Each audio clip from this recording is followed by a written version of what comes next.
Oh, you don't have to worry about that. But sometimes you'd be like, and then subhanallah, mashallah, and then I felt the malaika were nearby, and then the adhan was called, and when he got to the shahada, I said, wow, man.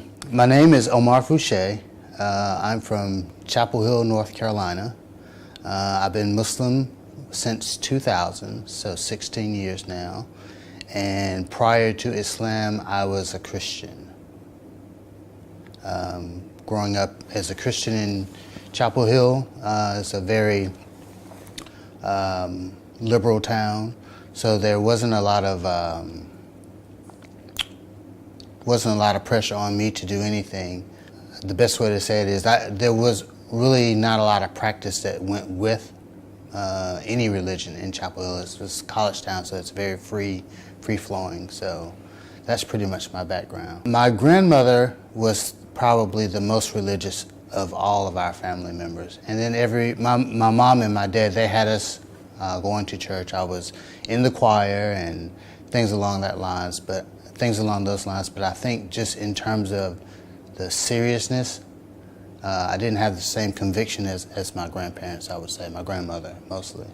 My wife was the first one to get some information about Islam from a coworker that she had. And she would bring the pamphlets home, and I would begin to read them. And then I would ask her more questions about Islam. And she couldn't answer them, and I couldn't answer them. So that led us to a dinner with the family. And then we just started pretty much talking about the similarities between Christianity and Islam. And once I found out how close they were, how similar they were, it really made the transformation for us very easy. And there wasn't really a lot of reservations on our part because it was just so easy.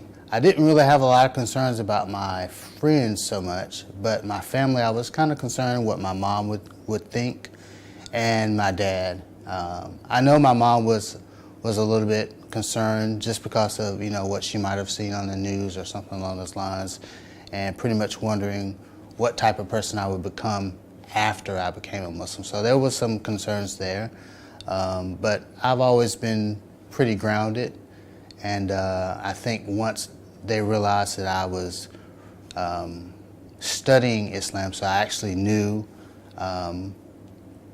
pretty much what I was getting into, I think they became a lot more comfortable as opposed to me just hearing it from someone on the street and just not studying and going about it that way. So that made them a lot more comfortable, I would say.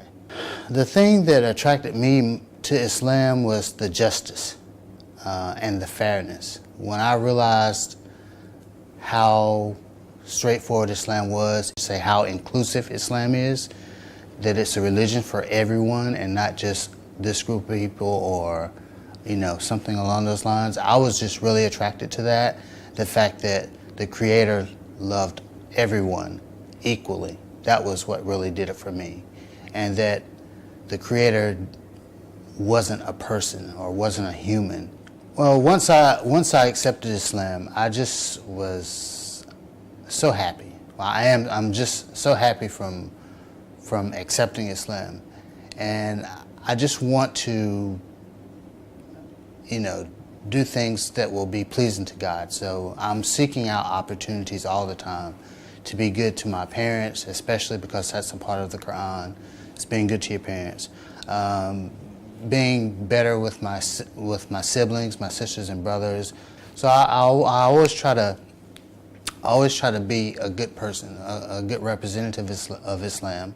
My relationship with God before and after Islam was, I would say that's a hard question, because I kind of knew, or I kind of felt that Islam was the truth prior to accepting Islam, but I didn't accept Islam right away. So I was always aware of my actions. I think the difference was I became a little bit more serious about the things that I did.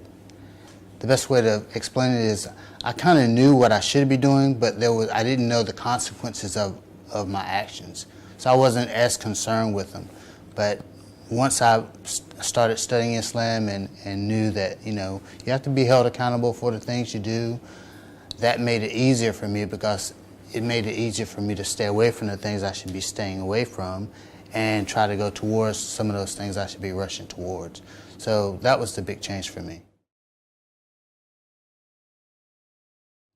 God is going to protect you, and He's going to provide for you. The same way He gave you the truth, He's going to continue to give for you.